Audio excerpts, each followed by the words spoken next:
And this is where we tie things into the Jontay Porter situation, as his sentencing was supposed to be the same week that the media is making such an issue about the NBA ratings.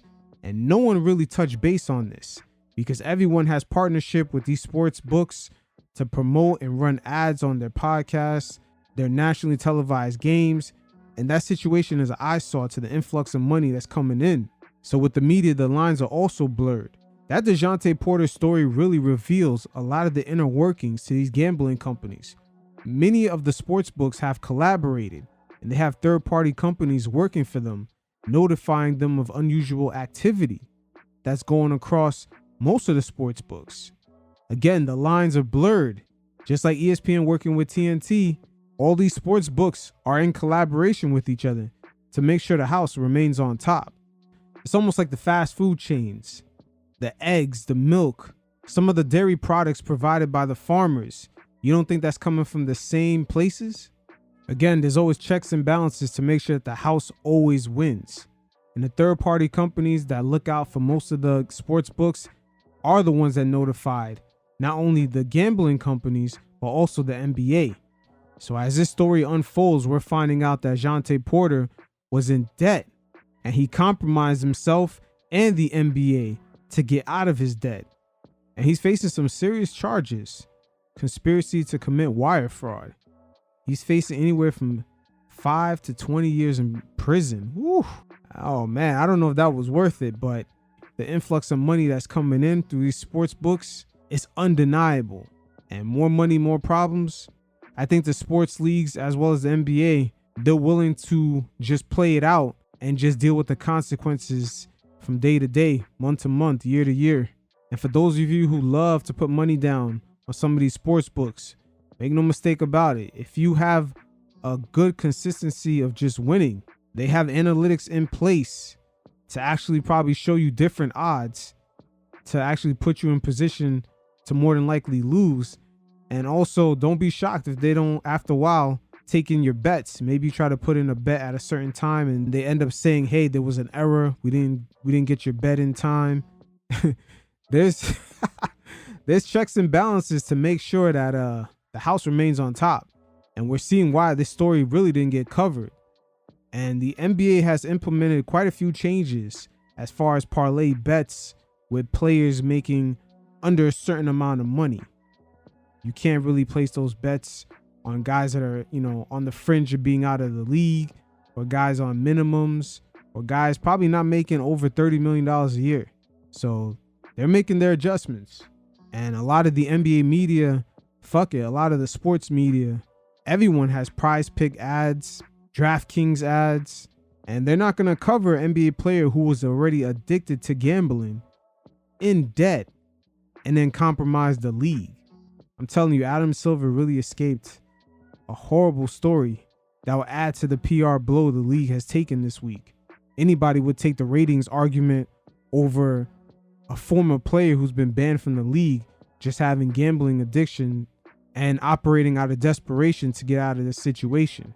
So you fellas that love the parlays, just understand the house is not really built to lose. And unfortunately, we're going to hear many more stories like this.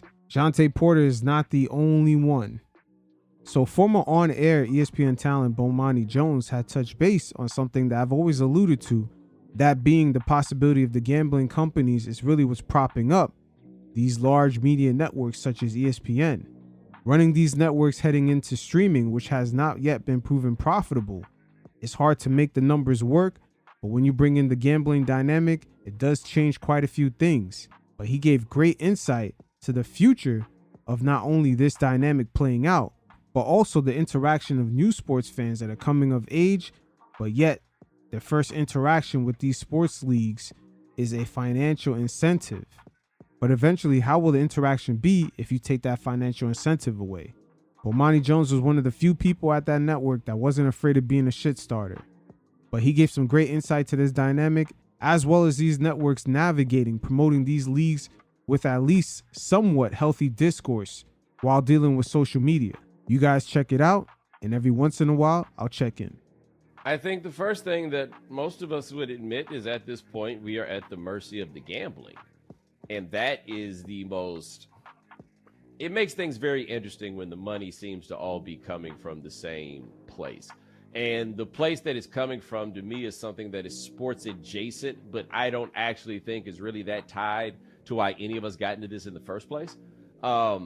Bob Costas made this point. I worked on his last show on HBO, and he did an essay where he made the point is that we're being flooded with all this stuff about gambling and sports, but none of us got into sports for the gambling. In fact, the people who are really into the gambling found the gambling after they got into the sports. So what is going to happen no matter what is the content is going to become more geared toward information that is useful for people who are making picks, right? That's where I think we're going to see more and more things go. We see on more and more television programs, more explicit picks conversation, right? And, baked in, made into fun features or things like that. But in the end, it's things to help people gamble. We're seeing it more in the actual broadcasting of the games. And if your content is not going to help people gamble, I don't know for how long people are going to be willing to pay for it. I'm curious what the demand now is from the consumer for things that are out of that direction. Because look, again, I don't think that any of us got into it for the gambling. I think that most sports fans are in it for stories. They are in it for their own regionalism. They're in it for their own nostalgia. They're still in it for those things. What I don't have a great handle on is what is the return on that content? How much money do the suits think they're going to be able to make for that content, or for how long are they going to be able to do it? Right now, I think things that are non-gambling related are pretty safe. I think as it goes, it's probably going to go more in that direction. But one thing I realized very quickly about this activity is if your plan is I'm going to do this and then I'm going to make some money, how do you think this place stays open, man? Yep. Right? That's not, if you're doing it for the ride. You're doing it for fun. If you're doing it because you think you're actually going to win, you are really doing this all wrong, which is what is so funny to me about the sports gambling content is that by and large, I think people are just kind of in it for the kicks and then they do it. I think that if you put up the records of all these people, I'm not sure anybody would care, right? Like I used to have a guy who come on my show and do the picks. And the reason I liked him is I thought that he was a much more representative gambler, which was because he lost a lot and went through emotional ups and downs in the process. I thought that ultimately made for better content. If it was going to be about gambling, it was going to be about what gambling really was, right? It wasn't just going to be gambling nerds that were getting everything right. No, you need to have some people who are kind of going through the dips and ups and downs of it to make it work. So I do agree with you and think that there's only but such a self-life on content that is around and related to gambling. And maybe what I'm thinking about is really more so the direction in which I see television going, which is kind of pushing itself around those sorts of things. But also in line with what I was saying, I still think people are into the other stuff about sports. I still think the things that bring people to the sports are much more visceral and emotional. And I don't have a great handle on what is a sustainable business model for media that allows people to produce that kind of work. As we're seeing the color around sports and the coverage of those sorts of things, we're seeing less and less of that, on top of the fact that in terms of like interviews and the likes and those things, we're now in competition with the people we cover. And that's maybe the most fascinating thing to me, is that we are trying to keep up with people who are not as good at doing our jobs as we are, but are way more famous than we are. And that's a lane in itself with the athletes, especially the NBA players having their own podcasts. That is a lane in itself, because we get inside information normally that sometimes they don't even feel comfortable enough to reveal with the beat writers. But at the end of the day, we're not going to get many truths out of it, because they're just going to give their side of the story, and they're getting interviewed by other athletes in the same scenario as them. So they're given a lot of grace and they don't get any pushback. It's almost like when JJ Redick interviewed Ben Simmons, but never really asked him any real questions. After summer, we see him working on the jump shot, but yet every season it's not really effective. But yet he didn't get asked one question about his jump shot in over an hour discussion. That really is one of the main flaws of some of these athlete-driven podcasts. But at the end of the day, the media is struggling while entering streaming, which is not profitable yet. They're struggling with the patience of building up a storyline and not get caught up in the whole virality of just the online world, which is really short-lived for the most part. But there's definitely a struggle with how to promote these leagues, and we could see it play out no further than the NBA. That's why the storyline with the league's ratings dipping, you can see once it get a few clicks from a certain media outlet, everybody else picks it up. But there are better storylines than that, especially with the Jontay Porter story, him supposing to be sentenced in the same week. But yet, it's almost as if the story with the NBA ratings has just gone too viral and everyone's trying to pick it up. Who watches television these days?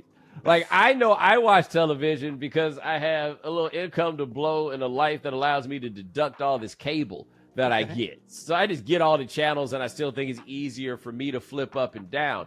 I don't know how you program anything now because there is such a glut of available content, and it feels very replaceable. And I don't know how anything breaks through anymore, because I think the part about what goes viral is very important, because I'm surprised that we haven't seen a rise of more troll columnists, or not even troll columnists necessarily. I guess the column itself as an art form is kind of dying, but call it some level of contrarianism. So, like, for example, call it Jason Whitlock of 15 years ago or even 20 years ago, right? Not what he's doing right now. That's loaded to discuss. I'm just talking about when he was a sports writer who was really good at writing things that riled people up.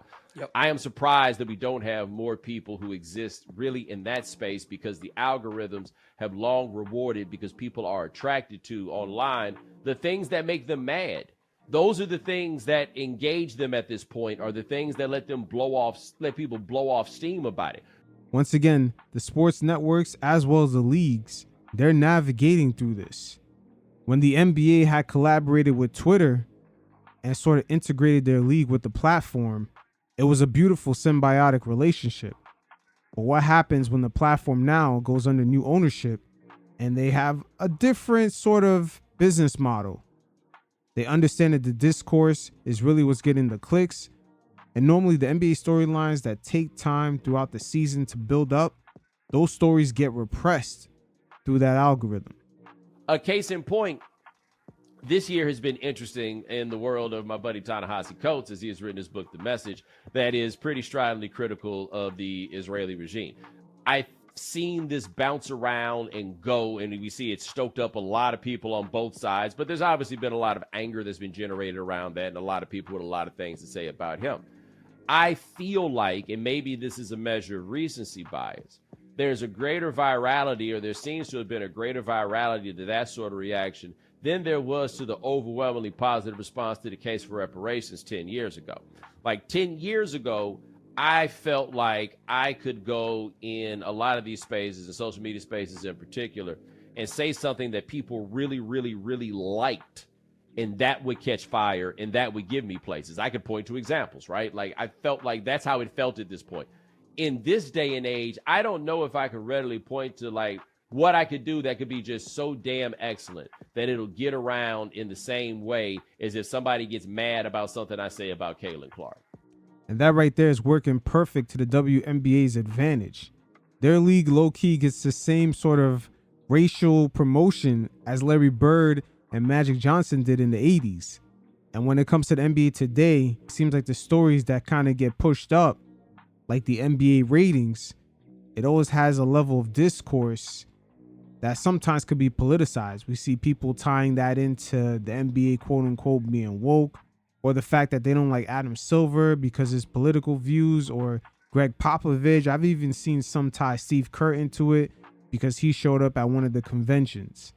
So a lot of entities beyond the sports world are picking up these articles and helping them to go viral, but they're using them to politicize their own agenda.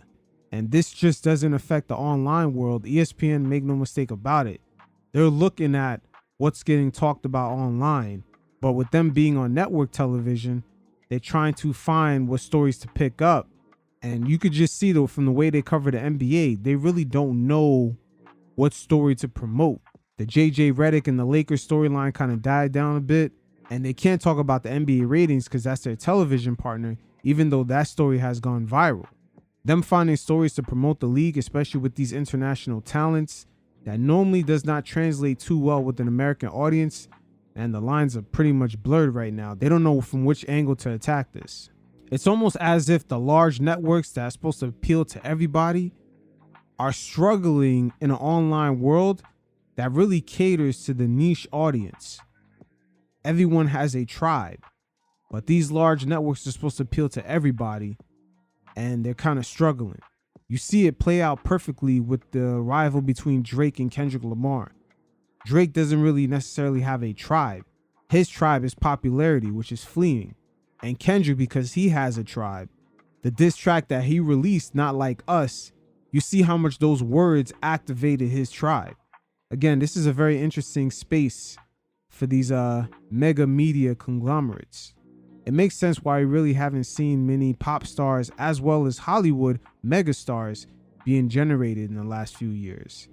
The online world, aka the metaverse, is much more tribal than in the everyday universe. The way I had explained it when my time was up at ESPN is that I am moving back toward the small room portion of my career, right? And that's not a bad thing necessarily. It's a different type of work that you're doing. And like, you get to the big rooms by nailing small rooms in most cases. Like, you figure out how to build a core audience, and you talk to them, and then they tell enough people how dope you are, and then somebody at a bigger place asks you to go there. But then once you're there, you're not serving your audience anymore. You're serving theirs. Like, that's the thing about working at ESPN that you kind of have to fundamentally understand. You can approach it however you choose to, but in the end, they're not bringing you so they could get your audience in large part. They may want your audience, like McAfee, for example. They wanted his audience, but by and large, they want you to come to serve their audience. And your content, of course, is going to change because the job is going to change. Not necessarily. We see a clash with McAfee, also with his audience as well as the ESPN executives. There's definitely a clash in the way McAfee has flexed his power live on air. I don't know. Once again, a lot of this stuff is not really translating, and the more streaming becomes the dominant way people consume their media in the online world, the more these mega conglomerates like ESPN are going to struggle. They're going to have to adapt, and we already see them doing so. You can see the way they toned themselves down in this year's election, and also during their UFC pay-per-view. They see where their fan base really stands at, so they're not trying to offend either side of the political spectrum. It's like they're really trying to tap dance, but they have nowhere to go. They're stuck either way. It could be a little more fun. It could be a little more warm. It could be a little more intimate when you're playing the small rooms. And I do think that the people at some point are going to get back to having a thirst for the real thing and a concern for the quality level of the content that they get or that they go for. That's where the athlete stuff becomes very interesting because I don't see the numbers on those. Like, I don't feel like people like me and you are competing with them. We're competing with them in the sense that there's only 24 hours in a day, but they make a completely different sort of content that I don't know enough about what the audience wants from that content. Like, I think the old guys talking about the old days, I find that stuff to be very, very interesting. The young guys just up there talking, I don't find that to be interesting at all. But in the end, I do think that people want to see these figures scrutinized a little bit. They want some questions to be asked that could get people to places they don't necessarily want to go to on their own. I think a problem for media that we have to work on is that some of it is our fault, a lot of it is not. But the people don't trust us as much as we would like for them to trust us. Part of it is the media is an easy target because their heroes always don't like us, right? So, nah, that's not it. We could see the agendas. The audience is smarter. I don't know if the media realize that. The same games that they play through the screen, the audience now, because of Instagram and other social media platforms, they project sort of some of these fake images. For example, on Instagram, everyone posts their highlights, their vacation clips, but no one posts their lowlights, when everyone in reality has lowlights. Even through the pandemic, no one posted any lowlights, but the whole world was kind of going through it. There were a lot of people dying.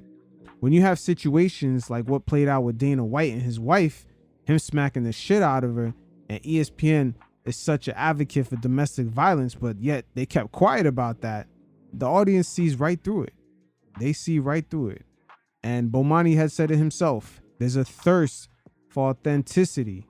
That's why Kamala Harris struggled to appeal to a lot of people.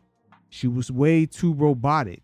Maybe that type of campaigning might have worked back in the 80s when people barely saw a presidential candidate, how their family looked like, or what they're doing in their off time. Now with social media, it's become its own reality show. We see the person 24/7. And if they're fake, we're going to see them be fake 24/7. So that distrust for the media comes from an audience that's pretty much hip to the game. Like, the people we cover are the reason all of us are here. Okay. And so if the people you cover say they don't like you, then it just becomes, the media, right? Then you add in the political factors and all of that stuff. And then we wind up in a situation, to me, that's not dissimilar to what's happened to taxi drivers. So like in New York City, for example, you would much rather, all things being equal, take a taxi over taking an Uber, because a taxi driver is a professional. A taxi driver knows what to do if this, that, or the third is happening. Like, yeah, everybody's got GPS or whatever, but if you're running late to go to the airport, you want to get in and tell a taxi driver you're running late, he'll get you to the fucking airport. You tell this regular dude that, I'm running late to get there, that's not going the same way. But the taxi drivers, especially in New York, had treated people so bad for so long that nobody has any measure of sympathy for what's happened to the values of their medallions, everything, all these things where they thought they were set for life, and now they're scrambling and trying to figure this out. And people don't care because they feel like they have been mistreated. All the times they blew past you in the rain and when they didn't have anybody in the back, it all came to roost in this moment. And so that's facts. I've experienced it myself in New York City, but this is very relatable to ESPN. They've overcharged everyone on their cable bills, and it got to a point where most people had enough. And fuck it, even the old lady down the street who doesn't even watch sports is sick of paying a high cable bill because ESPN wants to up their package. So nobody's definitely going to feel sorry for them. The fact that they're better doesn't matter in a lot of people's minds. I think that a lot of people believe that we in media are disingenuous and have these poor intentions and everything else. And so their heroes who have been telling them that are like, well, don't worry, we'll ask each other the questions. And then they'll go over there and listen to the guys ask each other the questions. And this is where I'm like, I need to see the numbers, because I'm just not sure in a lot of these cases how you could possibly, there's only 24 hours in a day. How can you listen to all these podcasts? I have no idea. But I don't find those interesting. And it goes outside of sports. Harper's Bazaar just has a cover story with Kendrick Lamar being interviewed by SZA.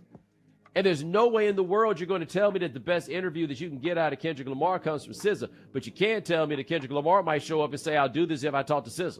It shows you how much the media is losing their leverage. But at the same time, there's still a space for them, because interviews like that among celebrities with each other, they're not going to ask the serious questions. And there is definitely a thirst for it.